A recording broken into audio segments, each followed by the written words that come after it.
Growing up, my childhood was a mess. My dad was a complete mystery. No name, no face, no clue who he was. My mom, on the other hand, was always around, but never really there. She spent most of her days drunk, stumbling through life while I tried to keep everything together.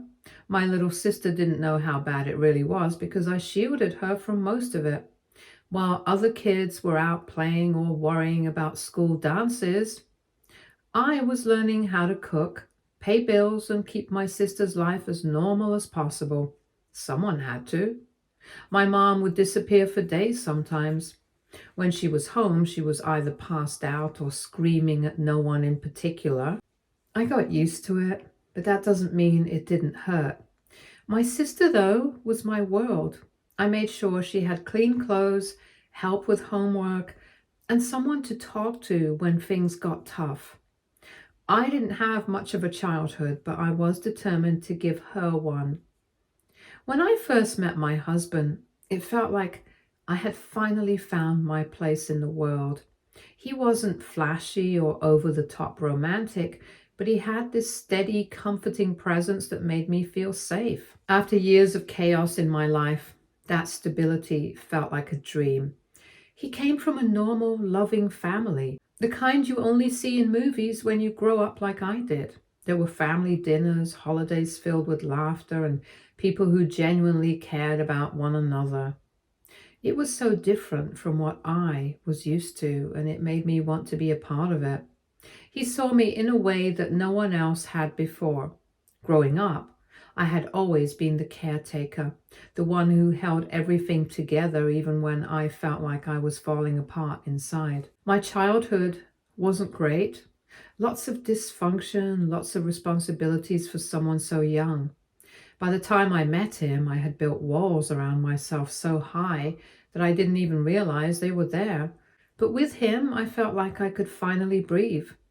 And then there was his mom. From the very first time we met, she made me feel like I belonged. She wasn't one of those standoffish or judgmental mothers-in-law you hear horror stories about. No, she was warm and welcoming, the kind of person who instantly made you feel at ease. She had this way of making you believe that no matter what, she was in your corner. It wasn't just about the big gestures, though there were plenty of those too. It was the little things she did that showed how much she cared. I remember one time when I came down with the flu. I felt miserable, but I told everyone I was fine, as I always did. She saw right through it. Without being asked, she packed a bag and came to stay with us for a few days. She made soup, brought me tea, and even did the laundry because she knew I'd let it pile up otherwise. She didn't make a big deal out of it. She just showed up and took care of things like it was the most natural thing in the world. And when life got overwhelming, which it often did, she was always there to lighten the load. There were times when I was swamped with work, drowning in deadlines and feeling like I couldn't keep up. I'd come home to find that she had dropped by while I was out, leaving a home-cooked meal or tidying up the little messes I didn't have the energy to deal with. It wasn't just the help itself, it was the fact that she noticed what I needed without me having to ask. For someone like me, who grew up in a house where love often felt conditional or transactional, this was completely new. She wasn't just helping out because she had to. She genuinely cared. And over time, she became more than just my husband's mom. She became the mother I had always wished for, but never had. For a while, everything felt perfect. My husband and I built a life together, a life I was proud of. We had a cozy home, shared dreams, and a rhythm that just worked. There was a sense of balance I had never experienced before, like I finally had a family I could lean on. Around the same time, my younger sister left to study abroad. I was so proud of her for chasing her dreams. She had always been the smart, ambitious one, and I wanted her to see the world and live the life she deserved. But her being gone left a bit of a gap between us. We still kept in touch, of course, texting, video calling. the occasional care package, but it wasn't the same as having her nearby. The distance made us grow apart in ways I didn't expect. We were both busy, caught up in our own lives. I figured it was just temporary. Once she finished her program and came back, I thought we'd fall back into our old dynamic, like no time had passed at all. When she did return, I was over the moon. I invited her to stay with us while she got settled. At first, it was great having her around. She and my husband got along well, and I thought it was nice that they could bond. But then things started to feel off. At first, it was little things. They'd laugh at inside jokes I wasn't part of, or have conversations that ended as soon as I walked into the room. I brushed it off because they were family. Why wouldn't they get along? They were family now, after all, but then it escalated. They'd spend more time together than seemed normal, always finding excuses to be alone. I tried to ignore that weird feeling in my gut, convincing myself I was imagining things. Until the day I came home early from work and saw them together in a way that left no room for doubt. I felt like the ground had been ripped out from under me. My husband and my sister, two of the people I trusted most, had betrayed me in the worst possible way. When I confronted them, my husband stammered through some excuse about how they hadn't meant for it to happen, and my sister just stood there looking guilty but not saying a word. They moved out together a few days later, leaving me alone in a house that now felt like a prison. The divorce was messy, and every meeting with lawyers was like reopening the wound all over again. What hurt almost as much as their betrayal was the silence from my mother-in-law. She had been my rock, but after everything went down, I never heard from her again. I assumed she'd chosen her son's side. Why wouldn't she? He was her child. Still, it felt like I'd lost more than a husband. I'd lost the closest thing I'd ever had to a mom. I spent years putting myself back together. Therapy helped, and I threw myself into my job. I focused on rebuilding my life one tiny step at a time. Slowly, I started to feel whole again, even if the scars were never fully faded. Then, out of nowhere, my ex-husband called. Hearing his voice after all that time sent a wave of anger and disbelief through me. He sounded different, broken, regretful. He said he wanted to fix things and undo his mistakes. I couldn't believe the nerve. Why was he even calling me?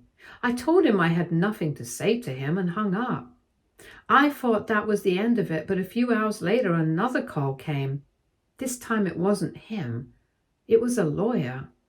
The lawyer explained that my ex-mother-in-law had passed away.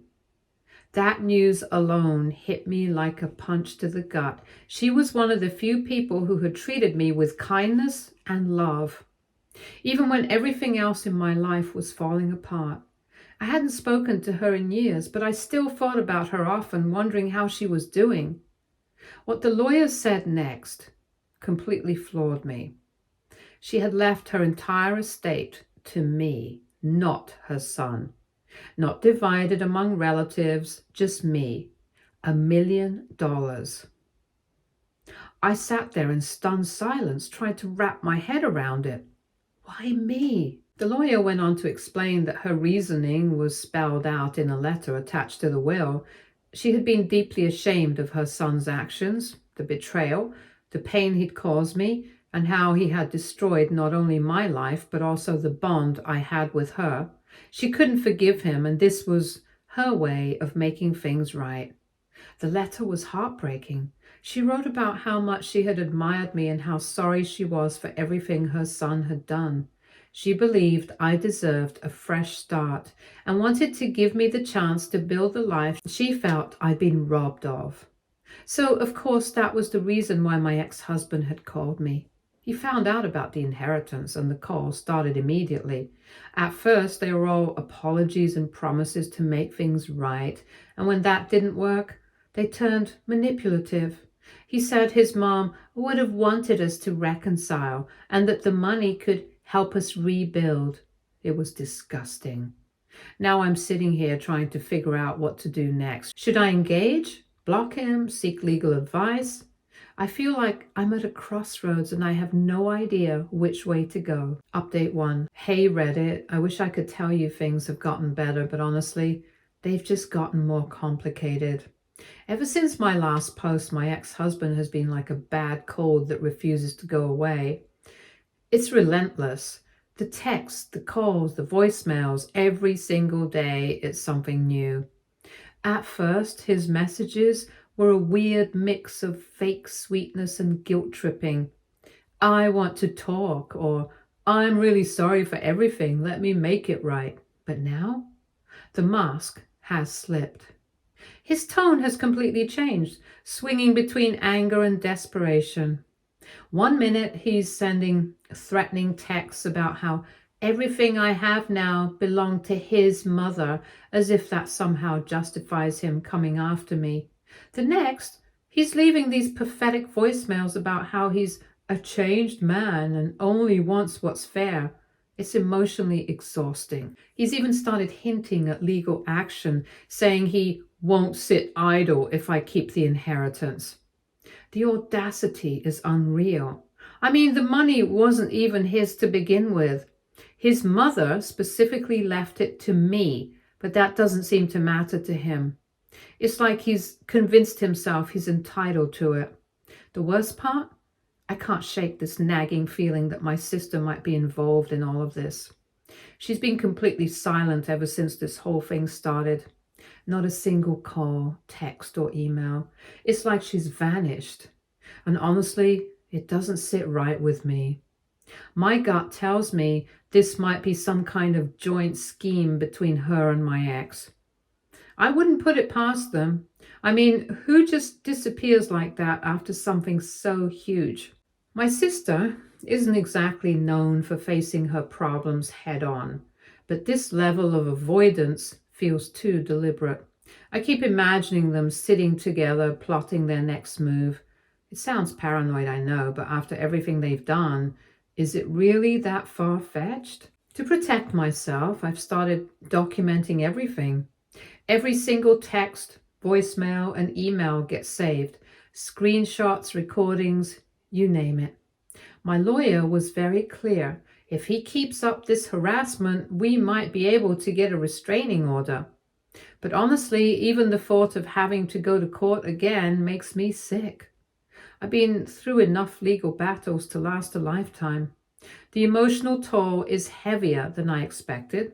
Some days I woke up feeling strong, ready to face whatever comes next. But other days, it feels like I'm drowning. Every time my phone buzzes, my heart races. Is it another text? Another voicemail? Another attempt to manipulate me? I've blocked him on most platforms, but he keeps finding ways to contact me. It's not just him either. Mutual friends have started weighing in, and it's like I'm living in the middle of some twisted reality show. Some people think I'm being too harsh, that I should hear him out or find a way to compromise. Others are fully supportive, telling me to stand my ground, but honestly, I don't even care about their opinions. I just want this nightmare to end. What's really eating at me lately is how this whole situation has completely twisted what my mother-in-law intended. That inheritance wasn't supposed to be about drama or fighting. It was her way of showing love and support, of giving me something solid to hold on to after everything fell apart. But now, instead of being a blessing, it's turned into just another thing to fight over. I keep thinking about her decision. She didn't have to leave me anything, let alone the entire estate. She made that choice because she saw the damage her son and my sister caused. She wanted to make things right in the only way she could, and I'll always be grateful for that. But somehow, even with that knowledge, there's this weird guilt I can't seem to shake. It's hard to explain, but a part of me wonders if I'm being unfair by holding on to the money. I know that's ridiculous. It was her decision and I had no part in influencing it. Still, there's this tiny nagging voice in my head that keeps asking, Am I wrong for keeping it all to myself? I know the answer logically. My mother-in-law wasn't the type to make decisions lightly. She thought this through, and her will was clear. But doubt has a funny way of sneaking in, especially when you've been through what I have. It's like a bad habit I can't quit, questioning myself even when I don't need to. And then there are the rumors. I've been hearing through the grapevine that my ex-husband isn't doing so great. Apparently, he and my sister are in a rough spot financially. They've been hopping from one short-term rental to another because they can't afford a stable place to live. Part of me feels a twinge of pity when I think about it, but it's quickly overshadowed by the memory of what they did. They made their choices. Nobody forced them into the mess they created. It's not my responsibility to clean it up for them, and it never will be. Still, I'd be lying if I said it didn't feel a little surreal. Not that long ago, I was the one struggling to piece my life together while they were living it up, seemingly without a care in the world. Now the tables have turned and they're the ones scrambling. I've been leaning heavily on my friends and therapists for support. My therapist keeps reminding me to focus on what I can control and to set boundaries and stick to them. Easier said than done, though. My friends have been amazing, but even they're starting to get tired of hearing about all the drama. I don't blame them. I'm tired of it too. I keep wondering how much longer this is going to go on. Will he ever stop, or will I be dealing with his tantrums for the rest of my life? I'm trying so hard to move forward, to focus on the good things in my life, but he keeps dragging me back into the chaos. Update 2. Something completely unexpected happened last night, and I'm still trying to wrap my head around it. My sister showed up at my place just like that. No warning, no heads up. She was just standing at my door, and it wasn't like she didn't know what she had done. A few years ago, she'd completely shattered my life. So seeing her again after all this time, it hit me like a ton of bricks. The fact that she managed to track me down was even more surprising. Hardly anyone knows where I live now. After the divorce, I pretty much ghosted everyone. I changed cities, got a new place, and went into full-on leave me alone mode. Privacy became my best friend. Turns out, though, she'd been on a mission to find me. Later that night, my cousin texted me apologizing and telling me that he'd caved under her constant pestering. He felt guilty, but apparently she wore him down. Honestly, I couldn't even be mad. I knew how she was. If she wanted something, there was no stopping her. It didn't matter how much time had passed or how complicated things were. My sister could badger anyone into submission. I'd seen it happen before. So when I saw her standing at my door, my instinct was to shut it down. I wasn't about to let her waltz back into my life and stir up more mess. I was ready for the drama, the manipulation, and all the lies I'd come to expect from her. Before she could even get a word out, I made it crystal clear that if she was there to defend my ex-husband or tried to pull some sympathy act for him, she could leave. I was done with all that. I wasn't going to let her come in and play the same old games. But then something strange happened. She didn't get defensive. She didn't try to guilt trip me or manipulate the situation. Instead, her voice faltered a bit and she told me that she wasn't there to defend him. It was a tone I wasn't used to hearing from her. Usually she was smooth, like she could talk her way out of anything, but this time it was shaky, like she wasn't sure what to say or how to handle the situation. And that caught me completely off guard. What she told me next felt like I was getting a peek behind the scenes of a life I had no idea I was still a part of. Apparently, my ex-husband had been spiraling ever since he found out about the inheritance. It wasn't just the usual manipulation or petty arguments anymore. According to my sister, he'd gone completely off the rails. He was angry all the time, throwing things, having these outbursts that were completely out of character, and he was obsessed with controlling everything. It seemed like the inheritance had consumed him entirely. She said it turned him into a person she didn't even recognize. She told me that during the last months of his mom's illness, he had become more and more aggressive about wanting to understand the will. He kept pushing her to get involved, to help him figure out the legal jargon and to find out how he could get what he thought was rightfully his. But she had deliberately avoided the topic, trying to keep him in the dark. She didn't want him to find out the truth because she was scared of what he might do if he did.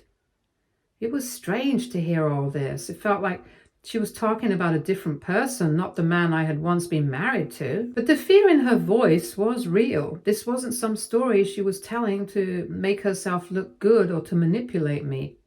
She sounded genuinely terrified. For the first time in a long time, my sister didn't seem like the person who had taken everything from me. She seemed vulnerable. She admitted that living with him had become unbearable. The man she had once thought of as perfect, the man who had stolen my life, was now someone she wanted to escape from. His obsession with the inheritance had taken over everything. She said he was unpredictable, always on edge, never calm for more than a few minutes. She had no idea how to handle it anymore, and she was scared of what he might do next. Here's the thing. I haven't forgiven her, not even close. The betrayal still feels as fresh as the day I found out about them. But even with all that hurt and anger, I couldn't help but feel a twinge of sympathy for her. Not as my sister, but as another human being caught in a toxic situation. I told her she needed to leave, not just the relationship, but him entirely. Staying in his orbit wasn't safe for her or anyone else. I didn't offer her a place to stay. That boundary felt necessary. She might have been looking for a lifeline, but I wasn't about to let her back into my life fully. What I did give her, though, was advice. Concrete, actionable advice on how to get out and start over. The whole situation left me feeling more unsettled than ever. I wanted to move forward and to keep putting the pieces of my life back together, but it felt like the past was clawing at me, refusing to let go. Since her visit, I've been on edge. My ex-husband hasn't contacted me in a few days, which should feel like a relief, but instead, it's making me paranoid. What's he planning? Is he going to escalate now that my sister seems to be pulling away from him? I've doubled down on documenting everything. Every voicemail, every text, every interaction goes straight into a folder. My lawyer is aware of the new developments and we're keeping an eye on things in case they escalate further. For now, all I can do is stay vigilant and protect my peace as best I can. Update 3. All right, Reddit. This is it, the final update to close the wildest, most exhausting chapter of my life. If you've been following along, thank you. If not, buckle up because this last bit ties everything together. It all came to a head when I got a frantic call from my sister. She was sobbing, barely able to get her words out. She told me my ex-husband had shown up at her place and things had gotten completely out of hand.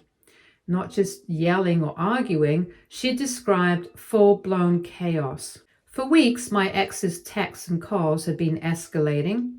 What started as a manipulative guilt trips turned into straight-up threats.